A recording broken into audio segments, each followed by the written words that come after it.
everyone. This month we are making recipes from the 1960s, and today's recipe is for fruit soup. This is a Pennsylvania Dutch recipe, and it calls for 2 quarts of berries or 6 to 8 sour apples.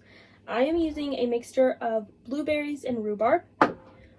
1 lemon. You're going to use the zest and juice of this. 2 tablespoons of cornstarch mixed with 2 tablespoons of water to make a paste. 1 cup of sweet wine. I am using elderberry. 1 cinnamon stick.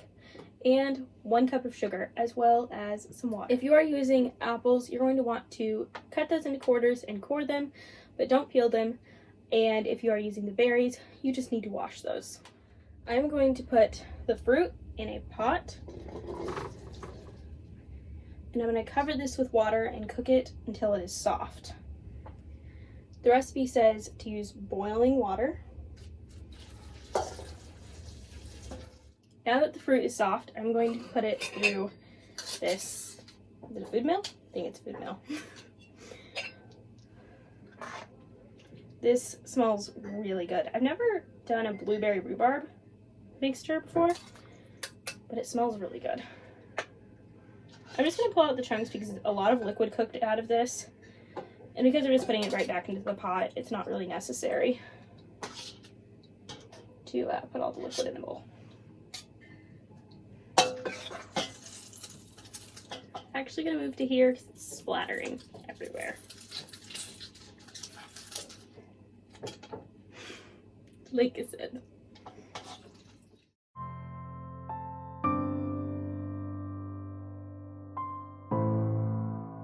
Alright, that took too long. I tried using the sieve food mill thingamabob, and it was splattering everywhere. I got it in my hands and on my dress. Hopefully it does not stain.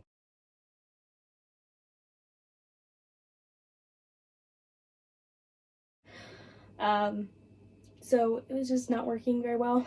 So I put it, by the way, that, oh, it's a ricer. That's what it is, right? Ricer. Anyways, it works really well for making mashed potatoes, but not for this. So I just put this through the blender, blended it up really well. Then I put it through a sieve, and that was probably an unnecessary step. I did get like a tablespoon of blueberry seeds and skins. But I don't know that it was worth it for the time. It blended up in like 1 minute, and I had to do it in 2 batches, but it was really fast.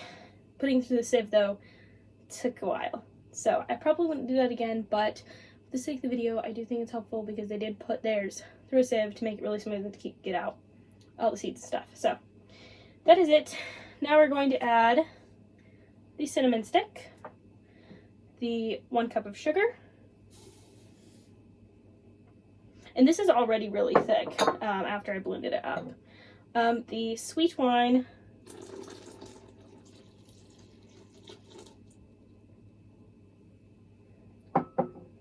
and the lemon zest and juice.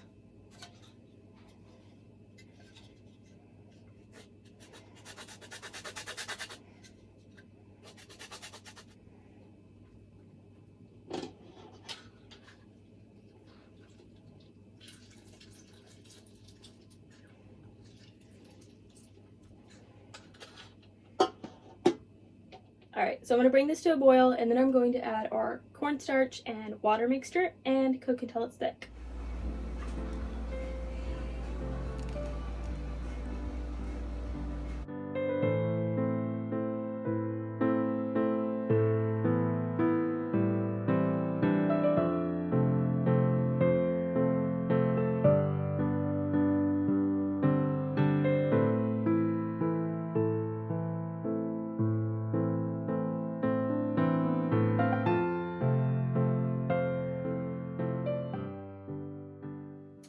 Alright, this is done. It's a really pretty purple.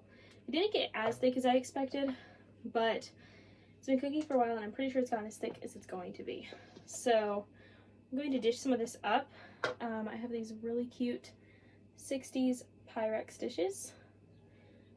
This green pattern. I can't remember the name of this pattern, but it's really pretty.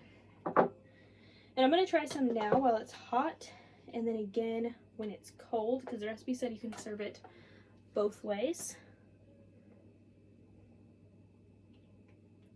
such a pretty color though.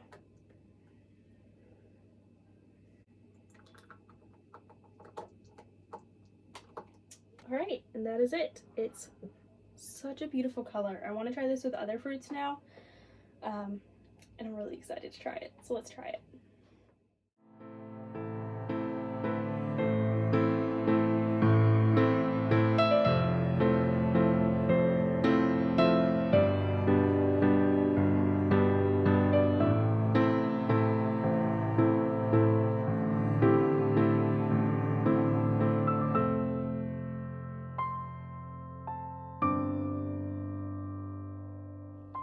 This is such an intense purple that it shows up as almost black on camera.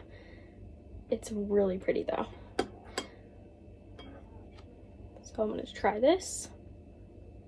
I hope the cinnamon flavor comes through because it's not really in there for very long.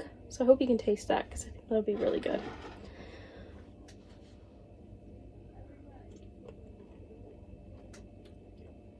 Wow.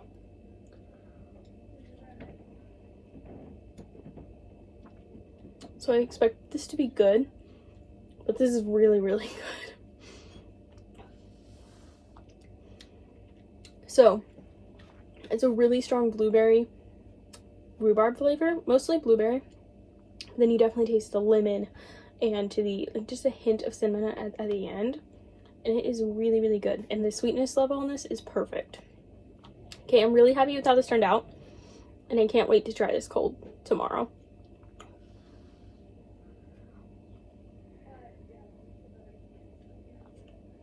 It's really good. Alright, I'll see you in the morning. Alright, it's morning. I'm very excited to try this cold. It gelled up, but it's still a bit soft, as you can see. Azariah loved this. He ate almost an entire bowl of this last night. He really liked it. He probably would have eaten more, but I didn't give him more. And I also had a really good idea last night on another way you could use this soup. So there's this ice cream company that we really like. They sell vegan coconut ice cream. One of the things they make, they call it the unicorn, and it's like this berry mixture and their coconut ice cream, and they layer that into a cup, and it's really, really good. And I was eating this last night. I told Mom, like, their ice cream is like her favorite, especially that one. And so I told her, I said, we need to try this, to use this to make the unicorn. She agreed. We both need to be amazing. So I really want to do that soon. We'll have to see though. But it's a little bit thicker on the top. The other thing too is the lemon flavor. It's not really intense. It's just that it's very like bright and fresh tasting, and it tastes really good. I don't want this to drip, so I'm going to pick up the bowl.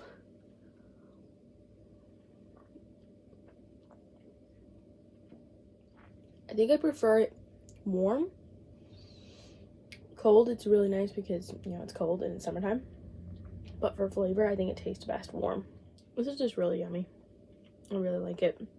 I think it'd also be really good with some whipped cream. I just didn't make that today though. Also, my teeth are turning gray blue because of this. Well, I hope you enjoyed this video. Definitely make this. It's really good. Perfect for summer. And yeah, really like it. I'm definitely gonna be making this again. And I guess that's all. Bye.